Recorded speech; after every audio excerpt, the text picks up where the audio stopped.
Picture this moment, because I guarantee it has happened to you in the last 2 years. You walk into a Verizon store or an Apple store, or you are scrolling through T-Mobile's website at midnight and you see it.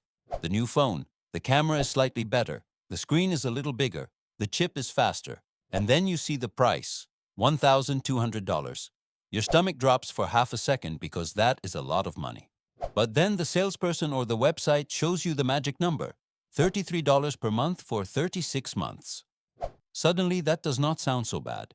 That is less than your streaming subscriptions combined. That is one dinner out. You can afford $33. So you click accept, or you sign the paper and you walk out with your new phone feeling like you just made a smart financial decision. You did not just buy a phone. You activated a wealth extraction machine that will cost you hundreds of thousands of dollars by the time you retire. And the worst part is that you will do it again in 2 years and again 2 years after that, and you will never once realize what it is really costing you. My name is Bob, and I have spent way too much time reverse engineering the financial traps that are disguised as convenience. If you are someone who upgrades your phone every couple of years because the old one feels slow or the camera is not quite good enough anymore, or if you have ever justified a purchase by saying it is only $30 a month, make sure to hit that subscribe button and give this video a thumbs up if this helps you out. Because today we are not talking about budgeting apps or cutting back on coffee. We are talking about the single most normalized wealth destroyer in modern American life, the phone financing trap. And I am going to show you the exact math that proves how that small monthly payment compounds into a retirement crisis. Here is the thing about phone financing that almost nobody stops to calculate. When you finance a phone at $33 per month for 36 months, you are not just spending $1,200. You're making a choice that has two paths. Path 1 is the path you took. You pay $33 every month for 3 years. You get the phone. Path 2 is the path you did not take. You pay cash for a $600 phone that does 95% of the same things. And you invest that extra $33 per month into an index fund earning an average of 8% annually. Let's run the math on path 2 because this is where it gets disturbing.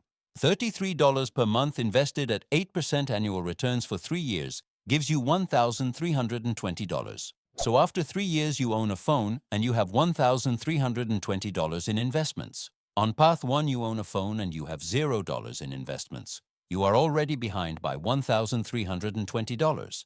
But here is where the trap tightens. You do not stop at one phone. Nobody does. The average American upgrades their phone every 2 to 3 years. Let's be conservative and say every 3 years. So after 3 years, your financing contract ends. You feel that little dopamine hit of freedom. No more monthly payment. But then you look at your phone. It is 3 years old. The battery barely lasts until lunch. The camera looks bad compared to everyone else's Instagram photos. The new model just came out and it has that feature you really want, so you do it again. Another $1,200 phone, another $33 per month, another 3 years. And now we are 6 years into this cycle. On path 1, you have paid $2,400 total and you own a 3-year-old phone. On path 2, you have invested $33 per month for 6 years. That is $792 per year times 6 years, but we have to account for compound interest. By year 6, you do not just have $4,752. You have closer to $6,000 because the first 3 years of contributions have been growing. Your investments are compounding while you are still contributing. And we are just getting started. Let's project this out over a real career. Let's say you are 25 years old and you start this pattern of financing a new phone every 3 years. You do this until you are 65. That is 40 years. That is 13 or 14 phone cycles. 13 times $1,200 is $15,600 in total phone spending over your lifetime. That sounds almost reasonable until you calculate what happens on path 2. If instead of financing those phones, you bought cheaper $600 phones every 3 years and invested the extra $33 per month for 40 years at 8% annual returns, your portfolio would not be $15,600. It would be $103,000. You read that right. $103,000. But wait, we are not done, because the true cost is not just the money you spent, it is the money you did not invest. You see, on path 1, you were not investing $0. You were investing the psychological equivalent of 0 because all your cash flow was tied up in payments. But if we are being completely honest, most people who finance their phones also finance other things: cars, furniture, electronics. The phone payment is not happening in a vacuum. It is part of a broader lifestyle of monthly payments that prevents you from ever building investment capital. But let's isolate just the phone for now and add one more variable that makes this even worse: inflation. A $600 phone today might cost $700 in 10 years. So let's recalculate, assuming the price of the budget phone rises 3% annually to match inflation. Even with rising costs, your total spending on phones over 40 years would be around $22,000 paying cash versus $32,000 financing with interest and opportunity cost. But the invested difference is still growing at 8%. By the time you retire, that invested difference is not $100,000 anymore. It is closer to $140,000 because you were investing higher amounts in the later years as phone prices rose, and you kept investing the difference between the flagship price and the budget price. But here is where we get to the $200,000 number in the title and why I stand by it. The calculation I just showed you assumes you only finance the phone. But in reality, phone financing is a gateway behavior. It normalizes monthly payments. It teaches your brain that $33 per month is not real money. And once you have internalized that lesson, you start applying it everywhere: the tablet, the smartwatch, the laptop, the wireless earbuds. Suddenly you have 5 or 6 small monthly payments that do not feel like much individually, but together they add up to $200 or $300 per month. And if you invest that $200 per month for 40 years, at 8%, you get $690,000. If you invest $300 per month, you get $1,040,000. The phone is not just a phone. It is the psychological Trojan horse that makes you comfortable with financing your entire digital life. And that is how you get to $200,000 or more in lost retirement wealth. Because the phone financing taught you that monthly payments are normal. Once you accept $33 for a phone, you will accept $50 for a laptop, and $25 for a watch, and $40 for earbuds. The carriers and the tech companies know this. That is why they push financing so aggressively. They are not trying to help you afford the phone. They are trying to lock you into a payment cycle that becomes your new baseline. Let's talk about the psychology, because this is where it gets really interesting. Why do we fall for this? Why does $33 per month feel so much more acceptable than $1,200 upfront? It is a cognitive bias called payment decoupling. When you pay cash, you feel the full pain of the purchase in one moment. $1,200 leaving your account hurts. Your brain registers it as a significant loss. But when you pay $33 per month, your brain does not multiply it out. You just evaluate whether you can afford $33 right now. And of course you can. $33 is trivial. It is less than a tank of gas. So you say yes. But your brain is making a catastrophic error. It is not accounting for the opportunity cost. It is not calculating what else you could do with that $33 every single month for 3 years. Here is another layer most people miss. When you finance a phone through your carrier, they usually offer you a trade-in deal. Turn in your old phone and get up to $800 off the new one. Sounds amazing, right? You are getting a $1,200 phone for only $400. But let's examine what is really happening. First, your old phone is not worth $800 on the open market. It is worth maybe $300. The carrier is inflating the trade-in value, but only if you finance the new phone and stay with them for 3 years. If you leave early, you owe the difference. So you're not getting $800 off. You are getting locked into a 3-year contract with early termination penalties. Second, you are giving up an asset that still has value. That $300 phone could be sold, and that money could be invested. Third, the deal is only good if you upgrade, which means you are on a permanent upgrade treadmill. You can never get off, because if you do, you lose the deal. This is the genius of the carrier financing model. They have created a system where the financially optimal move feels like the wasteful move. Keeping your phone for 5 or 6 years instead of 3 feels like you are missing out on free money. But you are not. You are escaping the trap. Let me show you one more calculation that should make you angry. Let's say you are 30 years old right now. You have been upgrading your phone every 3 years since you were 21. That is 3 phone cycles already. You have spent $3,600 on phones. If you had invested that money instead, you would have about $4,500 right now. That is real money. That is an emergency fund. That is a down payment on a rental property. That is freedom.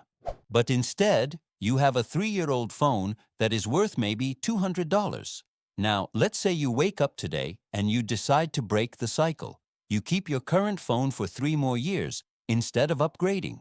You take that $33 per month you would have spent and you invest it. In 3 years, you will have $1,300 invested. Then you buy a $600 phone cash and you keep investing $33 per month.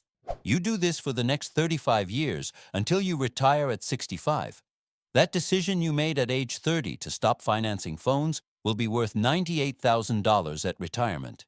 That is the cost of one decision. One moment of clarity where you said, I am not doing this anymore. $98,000.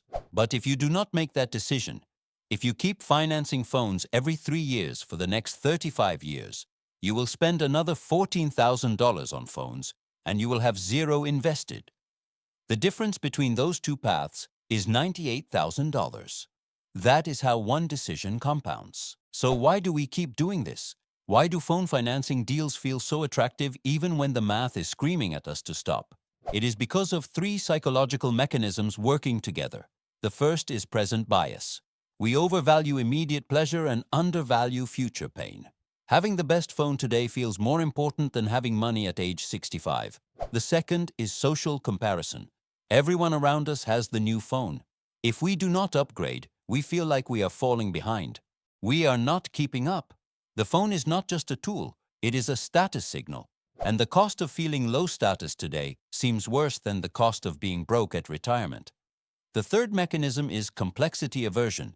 The math I just showed you is not that complicated, but it requires you to think in terms of compound interest and opportunity cost and multi-decade time horizons. Most people would rather not think about that.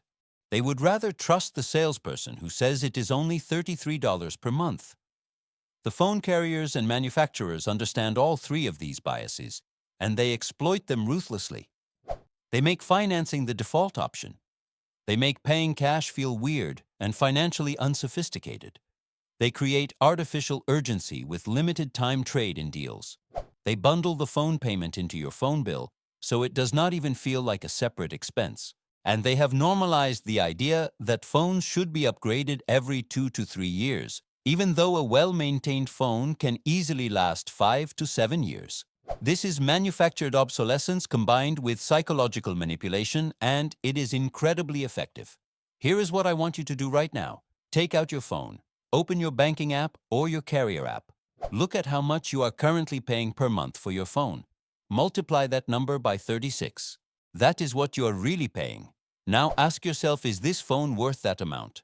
And more importantly, ask yourself, what else could I do with that money? If you are paying $33 per month, that is $1,188 over 3 years. If you invested that at 8% for 30 years, instead of spending it, that is $11,944. That is a new car in retirement. That is a year of health insurance. That is freedom. The solution is not complicated, but it requires you to go against social pressure. Buy phones that are 1 or 2 generations old. Buy them unlocked and pay cash. Keep them for 4 to 6 years instead of 2 to 3. Invest the difference between what you would have paid financing a new phone and what you actually paid for the older phone. Do this consistently, and you will add 6 figures to your retirement account.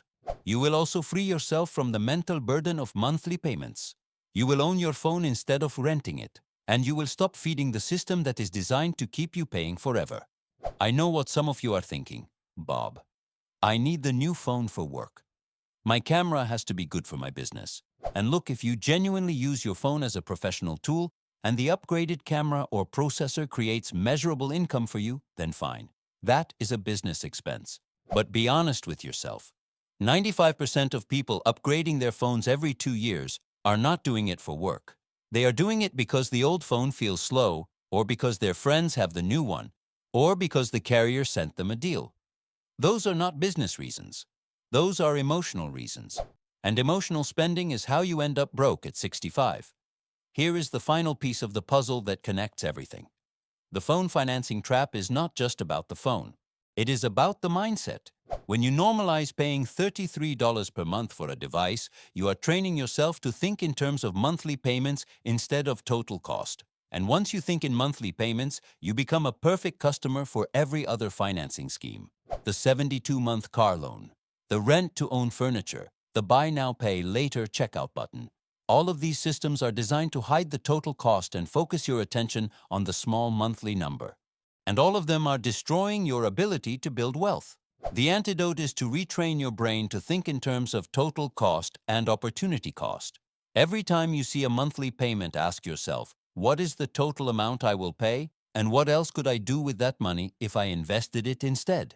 When you start asking those questions, you start making different choices. You start seeing financing offers as the traps they are. And you start building wealth instead of renting your lifestyle. The phone is just the beginning.